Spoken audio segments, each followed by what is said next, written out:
Good morning, everybody. Let me say as follows that firstly, it's good news for the country, for the world, actually.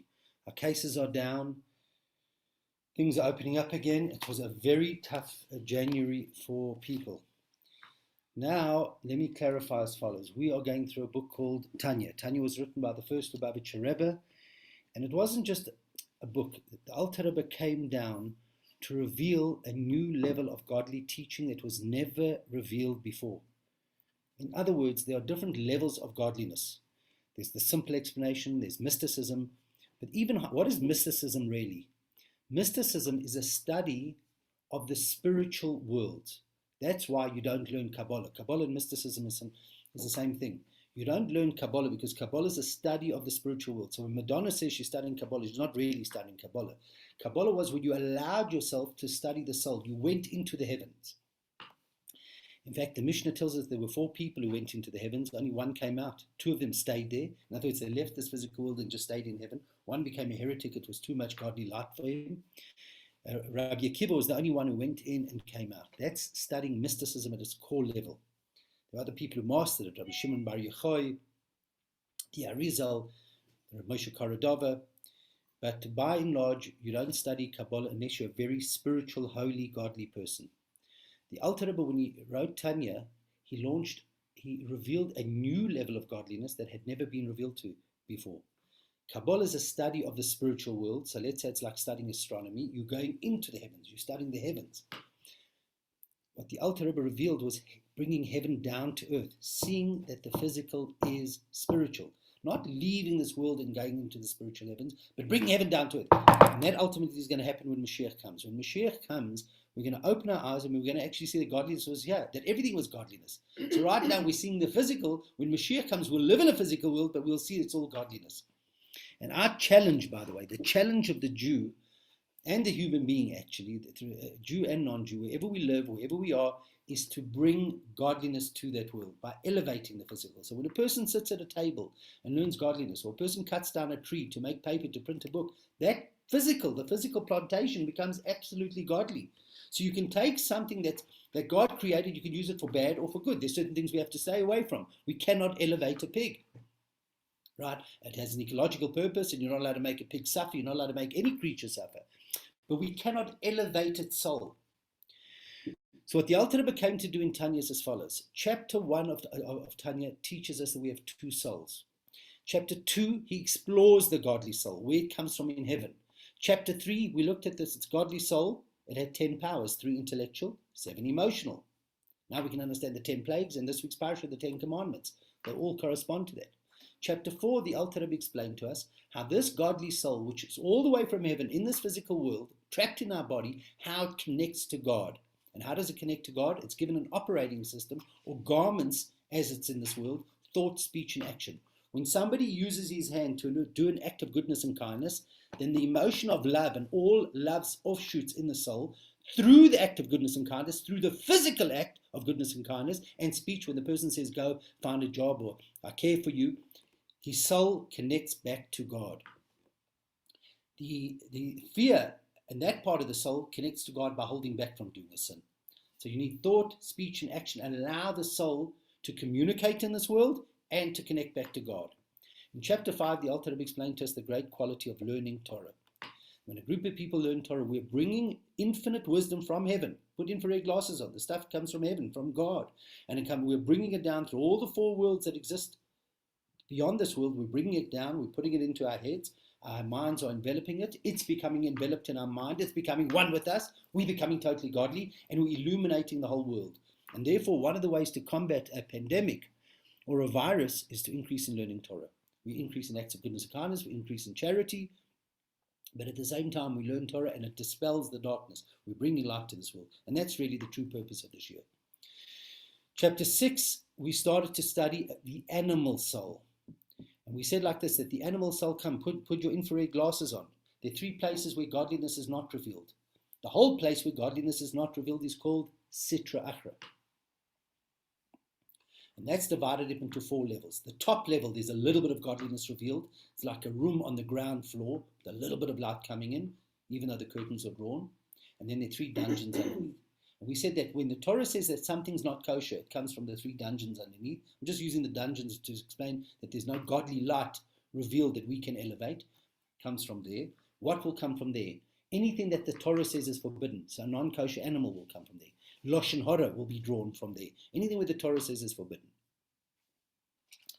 Anything that's permitted comes from the room on the ground floor. It has good and bad. And when I use something permitted for something godly, I elevate it.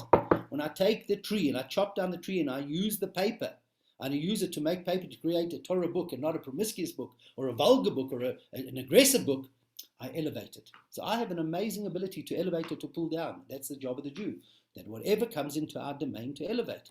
It's amazing. Everywhere we go. And by the way, if you look at it, when you meet somebody in the streets, it's not by chance that you met that person. God wanted you to meet that person, Jew or non-Jew, to uplift, to do something positive for the world. Yeah, just to go further in the book that we know where we're going. Chapter 7 and 8, we're going to learn about the animal soul and things that are forbidden. Chapter 9, when we get to chapter 9, we're going to learn about the two, now that we've discussed the 2 souls, and we have a bit of an understanding of the godly soul and the animal soul, we'll learn the geography. Where does the godly soul sit? The godly soul sits in your brain and the right ventricle of your heart. So it's got 2 headquarters. The animal soul sits in the left ventricle of your heart. And these 2 souls, so you have 2 people in you all the time. Therefore, you can understand something amazing. Once you understand that about yourself, that there are 2 people within you, then it's not such a terrible thing that you're a bit depressed. It's not such a bit of a terrible thing that you have anger. It's not a terrible thing. You have it naturally. When does it become a problem? When you allow it to manifest. When you allow it to grow. When you take it out of your heart and you push it to your brain. That's when it becomes a problem. And you have a war between these 2 people within you. You have 2 people within you. You know, by the way, if you were a depressive, if you're angry or lustful or whatever it might be, and you only had 1 soul, it would be a problem. But now that you understand that you have 2 souls, I have 2 people within me. And the Gemara says, hear the words, Kol hagodol mechaveda yitzra godol amena. The bigger the godly soul, the bigger the animal soul. The fight gets stronger. And as long as you, okay, just keep that in mind. So chapter 9, we learn about the 2 souls. The godly soul sits in the brain and the right ventricle of the heart. The animal soul sits in the left ventricle. The left ventricle is where the blood is. It's the pump. That's why you're more in touch with your animal soul. You're more in touch with physical and materialistic wants, etc., etc. But you have a war. In chapter 10, and by the way, until the day you die, you're going to have the war between the 2 of you. Why does God give you this war? Because when you overcome evil, it's not just that you're overcoming evil. It's not just that you're overcoming depression. You're actually transforming a potential of darkness, you creating light. So every single time you have a desire to do something bad, whatever, how do we know what bad is? What the Torah says is bad. And you push it away. It's not just that you're pushing it away. You're taking darkness, potential darkness, and you are creating a light. And you own that light. And when Mashiach comes, you'll own that light. That will be your heaven, so to speak. And therefore, the more challenge you have in life, and the more fight you have in life, the more godliness you're creating. It's not about what you feel, it's about what you're creating. Chapter 10, the Alter Rebbe will explain to us what a tzaddik is, and explain the different types of tzaddikim. But really it boils down to a tzaddik has rid himself of any evil in his left ventricle. He doesn't have anger. He doesn't have anger for selfish reasons. He can get angry for God, but he doesn't get angry for selfish reasons. He doesn't have depression. He's rid himself completely of any evil within him. So he lives a full life. He lives life to its fullest, but everything is for God. And he enjoys a good steak if he's serving God with that steak. Right? It's a mitzvah to eat steak on Yom Tov, etc., etc. So it's not that he doesn't live a physical life. He lives a very physical life, but everything is for God. In fact, something that's not for God, he'll be sickened by. And I'll give you an analogy to explain what I mean. Let's pretend we all went to a restaurant, and with us was a person who doesn't have the sense of smell.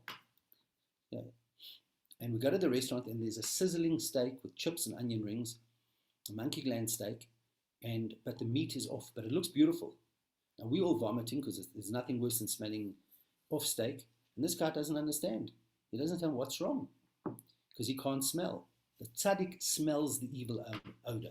The tzaddik smells if there's evil. If the tzaddik sees treif, he gets repelled. He can't eat it. He gets sickened by it. That's an amazing thing. They smell the energy. So they're smelling. And by the way, I think it says when Mashiach comes, Mashiach will smell out everybody. I also want to point out, by the way, that tshuva, repentance, takes a second. You can change your life from one side to the other. Anyways, what is a tzaddik? A tzaddik is not just somebody who's good. It's not just somebody who's learned. It's not just somebody who's working on himself. A tzaddik is somebody who's rid himself of evil completely. And they're very few. We'll discuss that at length when we get to chapter 10. Chapter 11, we're going to learn about the different types of wicked people. One type of wicked person is a person who sins, whether it be thought, speech, and action, or thought, speech, and action, or thought and speech, or speech and action, but he sins, but he feels bad afterwards. That is a tzaddik, that is a Rosh who's got good in him. And then we're going to learn about a wicked person who doesn't feel bad at all. Maybe it's hypothetical, maybe it's a psychopath, but he doesn't feel bad. That's the wicked person that doesn't feel bad. So there are different types of wicked people.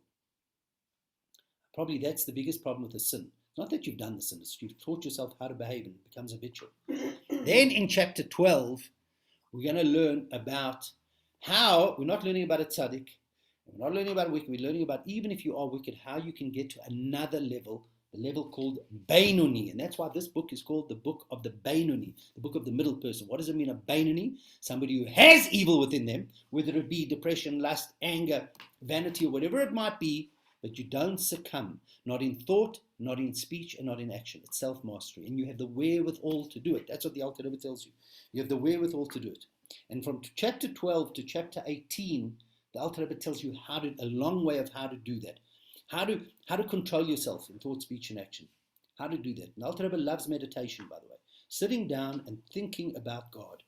In other words, when I walk past the chocolate, when I walk past the milky chocolate, I love it. I just want to eat it. Even if I've eaten two, I want to eat the third one. When it comes past the siddur, I don't necessarily want to daven, or when it comes past by a Torah book, I don't necessarily want to connect to God through that. But if I sit down and meditate, and that's the meditation of Shema, by the way, I just think about God. Shema Yisrael, I think about God. God is everything. Everything is God. It arouses a love in my heart.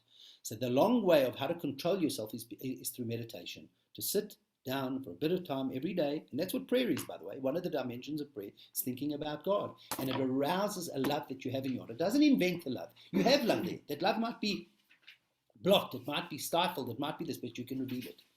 With that in mind, I'll tell you an interesting thing. Our forefathers, Jacob, Isaac, and Moses, one other.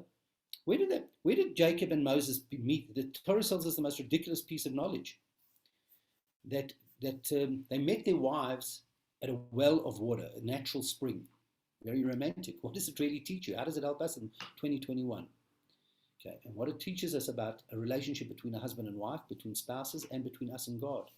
And everybody has a love for God deep, deep down. So there are different types of water pools. There's a pool of water, there's a river, there's a lake, there's a dam, man-made. But they can all dry up, by the way. A natural spring can't dry up. You can divert it, you can block it, but you can't kill it. All you have to do is keep digging.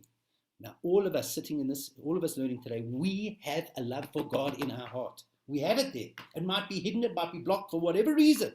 We've got to reveal it. And how do you reveal it? Through meditation. Meditation, we said during Hanukkah, is lighting a Hanukkah menorah. Positive thinking can arouse your heart. And here's the key words. Like light has a natural dominion over darkness. Positive thought can push away the biggest folly. It doesn't matter what you woke up this morning. You can push away folly with the strength of your mind. And it all depends about what you think. So if one wants to transform one's life, the most important thing, I think, is just to think positive. And I'll tell you a law. There's a law, think positively about another person. Right? Don lekavskus. So most of us, we don't judge favorably, by the way. We hear something about a person, it's the most amazing thing. Think about how we live our lives. We live our lives whereby if we hear something bad about a person or we read something bad, we believe it. Or if we know the person did good, ulterior motive. And just think about it. That's the way we think about people. Person does good, must be an ulterior motive. If I didn't do it, he had to have had an ulterior motive. Or we don't believe the good that he does. The motivation of it. When we read something bad, we immediately believe it. Says the Torah that is absolutely forbidden. I don't care if the entire community does it. You are not allowed to think bad about a person. You're not allowed to judge a person badly. You have to judge a person favorably. Who really benefits? Number one, the person you're judging definitely benefits from it. It's like Bluetooth. When you think good about a person, you bring the good out of the person. So if you really care for another person, think good, you'll bring the good out of the person. And deep, deep, deep down, everybody's good. And by thinking good about a person, not believing the nonsense, you bring the good out. But there's another benefit in thinking good, that it brings out the good within you. It brings out the love within you. In other words, when I think bad about another person, I pollute my mind, I pollute my heart. But when I think good another person, I'm the one benefiting. My mind is filled with goodness. And when my mind is filled with goodness, my emotions are soaring. When I've thought bad about a person the entire day, the entire week, the entire month that I meet them, I'm going to be horrible to be them. I'm going to be horrible. And not only that, I'm going to like Bluetooth them for somehow their sixth sense tells them that I'm thinking bad about them. And I'm going to arouse bad within them. So if everybody's hating you and fighting you, maybe you're thinking bad about other people. And that's what it is. You benefit the most. So if you want to change your life, the Alter Rebbe says it's all in the mind. The mind can push away folly. The mind can push away negativity. The mind can push away depression. Of course, there are times that you need medication, etc., etc. But by and large, we're talking here. Then the Alter Rebbe says there's meditation. And meditation can put you on fire. And what happens if you can't meditate? Then from chapter 18 to 25, the Alter Rebbe is going to tell us another form of not sinning. And that is to realize that even if for whatever reason you can't arouse love, for whatever reason you're not meditating, you don't have time for it, there's another thing that can prevent you from sinning. And that is when you talk about love. This is the theme from 18 to 25. When you talk about love, there are different levels of love. One level of love comes through meditation. And I want to compare that love to puppy love or boyfriend, girlfriend love or young husband and wife love. It's quite a revealed love, but you can actually, that love you can actually stop, you can separate. And that's why you do see couples not lasting forever. And you do see boyfriends and girlfriends breaking up. Because although it's a revealed love, it can be quite shallow. But then there's the deepest type of love. It's called hidden love. And hidden love is just, it's like Golda said to, in Fiddle on the Roof, like Golda says, when he says to her, when Tevye says, do you love me? She says, do I love you? For 25 years, I've washed your clothes, I've brought up your children. Do I love you? Of course I love you. You can't feel it, but it's deep. It's so deep, deep, deep, deep down. That's why, by the way, I don't know if we ever discussed this. When Avram and Sarah are going into Egypt, he says the most bizarre thing to her. First, he locks her up he hides her from customs. He doesn't want customs to see her. So he hides Sarah in a box. We're not learning the biblical story now, but that's what happens. And as they find her, and then he says, please say you're my sister. Because if you say you're my wife, they'll kill me. But anyway, say you're my sister. Commentary explains what that really means and why it happens twice in the Torah and why we repeat it every year. We're not just learning about Abraham and Sarah there. When Abraham and Sarah were going into Egypt, they were going into difficult times. Now, when things are flourishing, things are good. But the Gemara says when the last bit of wheat leaves the house, strife enters. What Avram was saying to Sarah, until now we've had passionate love. We've been the greatest couple ever. But now that we're going to Egypt and things might be tough and passionate love is going out, let's have brother-sister love. And brother-sister love can be deeper because you can never separate a brother and sister. You love a brother and sister. You can't feel it, but it's there. And that's the same thing with us, with Hashem. We have the deep, deep love that we can't even feel it, but it's there. And that can prevent us from sinning. And that's what the Alter Rebbe says. If you want to prevent yourself from sinning, just wake up in the morning and say, I cannot separate myself from God. And the proof of the pudding in, by the way, proof of the pudding is that Jewish history has proven that even the most irreligious Jew, at the moment of challenge, when a guy said, kiss the cross or die, he says, well, just take me. Not because he's looking for a reward up on high, because he cannot separate himself from God. A Jew cannot. You see it all over the time. I've told stories in shul that I've been involved in cases where a person was brought up as a Christian, lived as a Christian, on the dying bed. I'm Jewish. And I want to be buried. And I want to be buried as a Jew. Okay? Now, we in this series are going up to chapter 12. At chapter 12, we might jump to another book. We'll go further. But let's quickly get to chapter 12. Now, if I'm not clear, please would you WhatsApp me privately afterwards or if I'm not explaining something right. But let's today start chapter 7. Okay? That's very exciting. It's actually very, very exciting. Now we're going to learn about our animal soul. Okay? Chapter 7 is on page 113, and I hope you all have your books. If somebody's lost their book, you can pick up another one from Chabad House. The animal soul that a Jew possesses. That animal soul that comes from Klippa, a place where godliness is not revealed, right? But it comes from the level where godliness is a little bit revealed.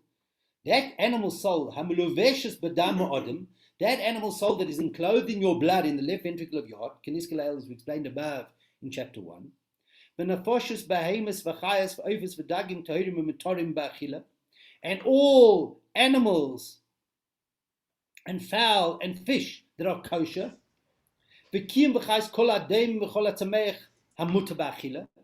and also all the vegetation that the Torah allows you to eat.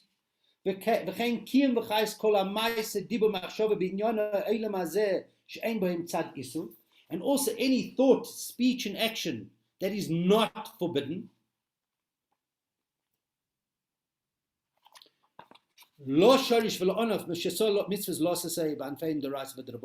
any thought, speech, and action that doesn't come from anything that the Torah says is negative. In other words, it's not lashon hara, it's just nonsense talk. But I'm talking, but it's not for the sake of heaven.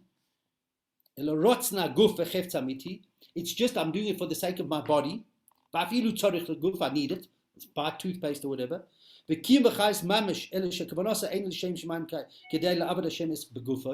I'm saying these things not to serve God with it. So let's say there are two ways that I can buy toothpaste. Now this is where it becomes amazing, because there's a mechanical reaction to whatever you do in life. If I go buy toothpaste today without thinking, I'm just doing like a regular act. When I buy, and the thought plays a major role in our experience, but if I've trained myself that why do I buy toothpaste? To have oral hygiene. Why do I have oral hygiene? Because Hashem tells me to look after myself and not to pollute the planet. It becomes a mitzvah. And I want to reiterate this in every single share. Serving God does not mean in shul, davening, and learning. That's not good. Serving God is every aspect of your life. When I'm eating, I'm serving God. When I'm taking the kids to school, I'm serving God. All depends on my intention. Intention plays a major role. Now, how can I, with this in mind, you'll understand an interesting law, by the way. Now, I see Sharon shares on. Sharon's a caterer. The Beth Din will drive her mad that things have to be baked by a kosher bakery. A kosher bakery really means, because all bread's probably kosher, they don't put, what's it called, lard. Was that the thing they used to put on bread in the old days? Like a pig's fat. They don't do that. Most bread is kosher. But there's a Jewish law that bread, listen to this, that's made by a non-Jew is not kosher. Well, let me clarify that. You're supposed to eat bread that's made by a Jew, and the Jew has to put in the oven. What difference does it make? And laws of wine are so strict. And the truth of the matter is, and understand this, when you do something, there's two things that you're doing. You're doing the thing, but you're putting a soul into it. Every single thing has a soul, and you're putting a soul into it. So when I make something, I'm making the bread, but I'm putting my soul into it as well. And therefore, particularly with bread and with wine, we are very particular that something that a non-Jew has made on a mystical level, they are, and this is not being derogatory in a non-Jew, but there are differences which we'll discuss at another time. They are implanting the soul in it, and by me absorbing it, I get affected by it. Let me tell you as follows. According to mystical belief, I don't want to blow you away in this year, but according to mystical belief, if a person has non-kosher wine, so the soul of that wine is to make you happy. That's what wine does. Sameach. Too much wine makes you a bit mad, but a little bit of wine lifts you, and that's why you have to have wine on Yom Tov and Shabbos. Non-kosher wine, which is made by a non-Jew, can depress you, says the Torah. Milk. If you know, there's a stringency to have Chalav Yisrael milk. Right? Milk, Chalav vacuum milk, according to mysticism, according to the soul, can give you timtum alev. It can give you questions and belief in God. Every single thing you eat that's not kosher can actually contaminate you. Now, with this in mind, just let's go into this before we go further. Oh yeah, I see we only have 3 minutes left. If I sit down and I eat scavenger food, a prawn, I'm picking up the negative energy of the prawn with me. And if you'll see now, you'll understand something about the Torah. Why is a stork not kosher? A stork is called a chasidah. It's a very kind bird. And the Torah says because it's only kind to its own, and you don't want to have that characteristic. So what you eat, and that's why if you look, tigers, lions, reptiles, not kosher, they're negative. The things that are kosher are generally more docile because you can elevate their soul. Okay, so coming back to that, why did I get onto that? Because whatever you eat, there is the soul in it as well. Now, even if something's kosher, when it comes in front of me, the way I deal with it, I either uplift it or bring it down. If I'm using it, this is the most amazing thing, if I'm using it to serve God, and serve God doesn't mean that I'm davening and learning. I'm using it, I'm making paper for, I used it last week, I'm taking my kids to school. Because it's a mitzvah to educate kids. The whole thing's a mitzvah. So that's what I want to bring out from this. It doesn't mean that you live an escaped life. It means that you live an absolute full life. In fact, I would say that not getting up and running and doing what you have to do is escaping life. It's not serving God. Every moment you're serving God commensurate to the effort that you're putting into it and the intention. Now he says like this, but even if you do something for the necessity of their body, like eating and drinking, but it's not l'shem shamayim, it's not for a godly purpose, right? It's exactly the same as your animal soul. It's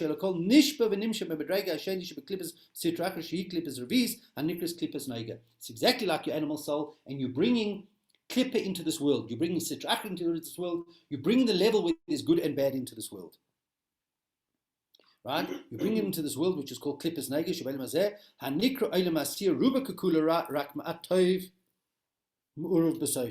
You're bringing this negative energy where there's mostly dark but a little bit of good in it. Turn to page 116. Now he said, leave out the bracket, and he says like this. Go back to what we said about klippa and sitra achra.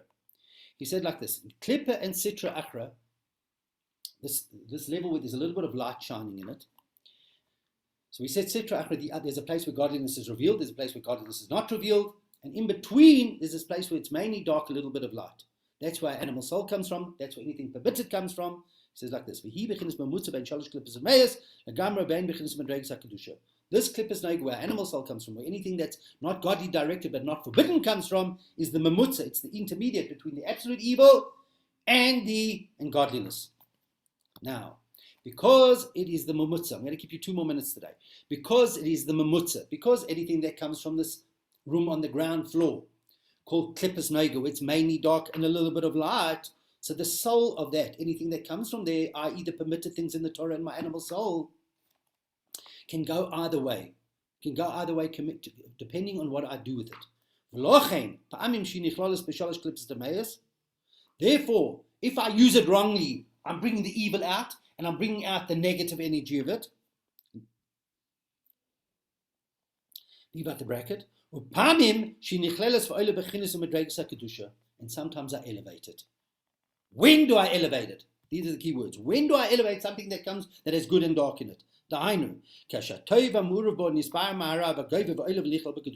When I use it for a godly purpose, I bring out the holiness in it. What's a good example? I eat fatty ox meat. Right? I eat fatty beef meat. I eat fatty ox. I eat a fat steak. And I drink the best wine. Why do I do it? Because the Torah says that if you eat healthy, if you eat meat and you drink wine in moderation, it'll help you broaden your mind. And by the way, the Torah says the same thing with furniture in your house. The Gemara says that if you have nice furniture in your house, it broadens your mind and it settles you. So therefore, when I buy furniture, I'm doing the biggest mitzvah in the world, as long as I'm doing it for good reason, as long as I'm doing it for good purpose. The Omer Rabbi, what did Rabbi say in the Gemara on page 117 at the top? The Omer Rabbi says, Chemra v'reicha. Wine and fragrance make the mind more receptive, said Rabbi in the Gemara. Or, what would be another reason why I would eat meat and wine? So he said, pointing out a beautiful thing here, that even during the week, I can live like a king, if I can afford it. I can eat meat and wine during the week. Beautiful, as long as I'm doing it to broaden my mind. Or bishvil kedei lekim mitzvahs onik Shabbos v'Yom Tov. Or another reason why I'm eating the meat and wine, because there's a mitzvah to eat meat and wine on Shabbos and Yom Tov. When I'm doing it like that, so when I'm doing it during the week to live healthy, or when I'm doing it on Shabbos, keeping you 2 more minutes, or when I do it on Shabbos to serve God, then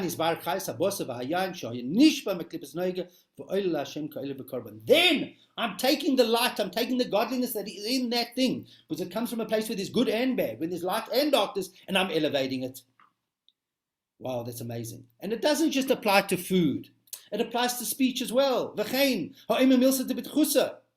I start giving a shir and I see people a bit bored. So the person gives a joke before. Look, why does he give the joke? Not because he's a joker, not because he's a frivolous person. Because you see an audience there. If the audience is in a good mood, they'll be more receptive. So you tell a joke. You tell a parrot joke, you tell a funny joke in order to lift everybody. The reason why I don't tell a joke is I don't know how to tell a joke. And we see in the Gemara, one of the greatest sages who ever lived in the Gemara, he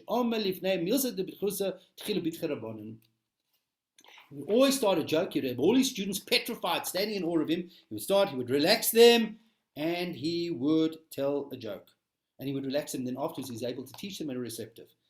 We will finish. I don't want to keep you more. So we're on page 118. Now we will learn next week about the forbidden things we absorb, and if we have, how to transform it. But I think what's the most important thing of all, is that we have to know that how powerful, that's what I want you to take, friends, how powerful we are. Every moment where we go is by divine providence. Everybody we meet is by divine providence. Every bit of food comes in front of us, divine providence. And if something comes in front of me, that's forbidden.